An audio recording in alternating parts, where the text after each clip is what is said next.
ഇനി പറയാനുള്ളത് മലയാള സിനിമയിലെ സൂപ്പർ സ്റ്റാറായ നമ്മുടെ ലാലേട്ടൻ. ലാലേട്ടൻ എന്ന് കേൾക്കുമ്പോൾ തന്നെ ഞാൻ അന്നൊരു പാട്ട് പാടിയിട്ടുണ്ട്, ഓർക്കണം നിങ്ങൾ ലാലേട്ടനെ കുറിച്ചിട്ട്.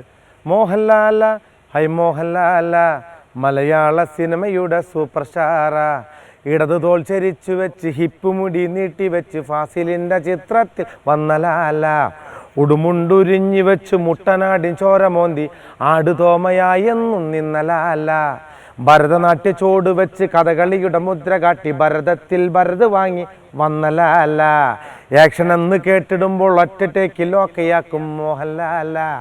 അപ്പം ലാലേട്ടനെ കുറിച്ച് പറഞ്ഞു. ലാലേട്ടനെ കുറിച്ച് പറയുമ്പോൾ ഞാൻ ആദ്യമായിട്ട് ലാലേട്ടനോട് അഭിനയിച്ചത് ആറാം തമ്പുരാൻ എന്ന് പറഞ്ഞ സിനിമയിലാണ്. അന്നാണ് ലാലേട്ടനെ കാണുന്നത്. ആരെ കണ്ടാലും തോളി കൈയിട്ട് എന്താ പനെ സുഖല്ലേ, ഊണ് കഴിച്ചോ, നന്നായിരിക്കും കേട്ടോ, അങ്ങനെ ചെയ്യേ, എന്താണ് സുഖമല്ലേ, വീട്ടിലെല്ലാവരും നല്ലതല്ലേ, അങ്ങനൊരു വാക്ക് കേൾക്കുമ്പോൾ തന്നെ നമ്മുടെ മനസ്സിൻ്റെ ഉള്ളിൽ എവിടെയോ ഒരു എന്താ പറയുക, നമുക്കൊരു നമ്മളെ സംരക്ഷിക്കാൻ നിൽക്കുന്ന ഒരാളെ പോലെ തോന്നും ലാലേട്ടനോട് നമ്മൾ പെരുമാറുമ്പോഴും സംസാരിക്കുമ്പോഴും. ആ ലാലേട്ടൻ്റെ പടത്തിൽ ഞാൻ ആറാം തമ്പുരാനിലാണ് അഭിനയിച്ചത്. ഞാനത് അഭിനയിക്കാൻ വന്ന സമ്മാനം എന്ന് പറഞ്ഞ സിനിമയുടെ സെറ്റിൽ നിന്നാണ്. രാത്രി അന്ന് എനിക്കൊരു എന്താ പറയുക സുമോ വണ്ടിയാണ് കേട്ടോ.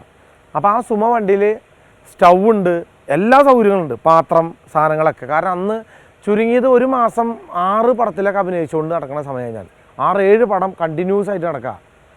ആ സമയത്തൊക്കെ എന്നെ തട്ടിക്കൊണ്ടുപോയെന്നൊക്കെ നിങ്ങൾ കേട്ടിട്ടുണ്ടായിരിക്കും. ഒരാൾ വന്നിട്ട് എന്നെ തോക്ക് കാണിച്ച് ഭീഷണിപ്പെടുത്തി കലാഭവൻ മണിയെ കിഡ്നാപ്പ് ചെയ്തു എന്നൊക്കെ പറഞ്ഞിട്ട് ഭയങ്കര പ്രശ്നം ചെയ്താ. ആ സമയത്താണ് ഈ ആറാം തമ്പുരാനെ വിളിക്കുന്നത്. അതും ഷാജി കൈലാസ് എന്ന് പറഞ്ഞ ആളുടെ പടത്തിൽ. ആളുടെ പേര് കേട്ടപ്പോൾ ഞാൻ കിടുങ്ങിപ്പോയി. ഒരു സിനിമാ നടനായി ഞാൻ എൻ്റെ വീടിൻ്റെ പരിസരങ്ങളിൽ പറഞ്ഞു ഞാൻ അഭിനയിക്കാൻ പോണത് ലാലേട്ടൻ്റെ പടത്തിലാണ്, ഷാജി കൈലാസിൻ്റെ പടത്തിലാണെന്ന് പറഞ്ഞപ്പോൾ എൻ്റെ കൂട്ടുകാരന്മാർ പറഞ്ഞു കാലക്കിടാ നന്നായി, നീ രക്ഷപ്പെടും നോക്കിക്കോ. അപ്പോൾ ഓരോരുത്തർക്കും ഓരോരുത്തരെ കുറിച്ച് പറയുമ്പോൾ അവരുടെ സങ്കല്പം ഉണ്ടോ പറയണേ. അങ്ങനെ ഞാൻ അവിടെ ചെല്ലുന്നു. രാത്രി ഒരു 4 മണി, വെളുപ്പാങ്കാലം 4 മണിക്ക് എത്തിയ ഒറ്റപ്പാലം ഷൊർണൂർ എത്തി. എനിക്ക് റൂം ഇടാൻ പറഞ്ഞപ്പോൾ റൂം എനിക്ക് അവർ ഇട്ടില്ല.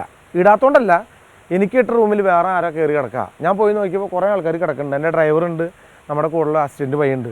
കയറി നോക്കിയപ്പോൾ വേണ്ട, ഇനി ഇവരെ ഉറങ്ങണ ആൾക്കാരെ ബുദ്ധിമുട്ടിക്കണ്ടെന്ന് വെച്ചിട്ട് നേരെ ഭാരതപ്പുഴയിൽ പോയി കുളിയും കഴിഞ്ഞ് ഒക്കെ പല്ലുവെപ്പും കുളിയൊക്കെ അവിടെ നിന്ന് കഴിഞ്ഞ് നേരെ കയറി വരുമ്പോൾ ഷൊർണൂർ ഒരു കടയുണ്ട്. അവിടെ നിന്ന് നല്ല പുട്ടും നല്ല പപ്പടവും കൂടി കഴിച്ച് എന്നിട്ടാണ് ഞാൻ ആറാം തമ്പുരാൻ എന്ന് പറഞ്ഞ സിനിമയുടെ ലൊക്കേഷൻ ചെല്ലുന്നത്.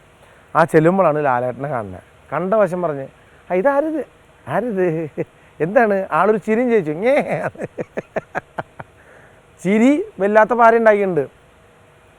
ഞാൻ പെണ്ണ് കാണാൻ പോയിട്ട് എന്നെ കാണാൻ വന്ന പെണ്ണ്, ഞാനാണ് പെണ്ണിനെ കാണാൻ പോയത്. പക്ഷെ പെണ്ണ് എന്നെ കണ്ടിട്ട് എൻ്റെ മുഖത്ത് നോക്കിയിട്ട് ചായ തന്നിട്ട് പെണ്ണ് എൻ്റെ മുഖത്ത് നോക്കിയിട്ട് അന്ന് തകർന്ന എൻ്റെ ജീവിതം. ദൈവമേ, ഇപ്പോഴത്തെ പെണ്ണല്ല കേട്ടോ, അത് കേട്ടോ എന്നെ തല്ലിക്കൊല്ലും.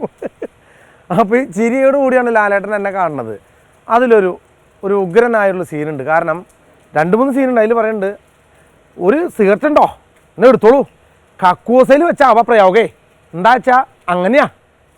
അതുകൂടാതെ കണ്ട് ഒരു ചൂട് ചോറ് വാരി തിന്നൊരു സീനുണ്ട്. പക്ഷെ നമ്മളിപ്പോൾ കാണാൻ പോണത് ലാലേട്ടൻ ഒരുമിച്ചുള്ള സീൻ കാണാം. ഈ സിഗരറ്റ് ചോദിക്കുന്ന സീൻ നമുക്ക് കാണാം. ലാലേട്ടൻ എന്നെ പൊക്കി കാറിലേക്ക് എടുത്തുകൊണ്ട് പോകുന്ന ഒരു സീനുണ്ട്. തീർച്ചയായിട്ടും ലാലേട്ടനോടും ഒരുപാട് നന്ദിയുണ്ട്.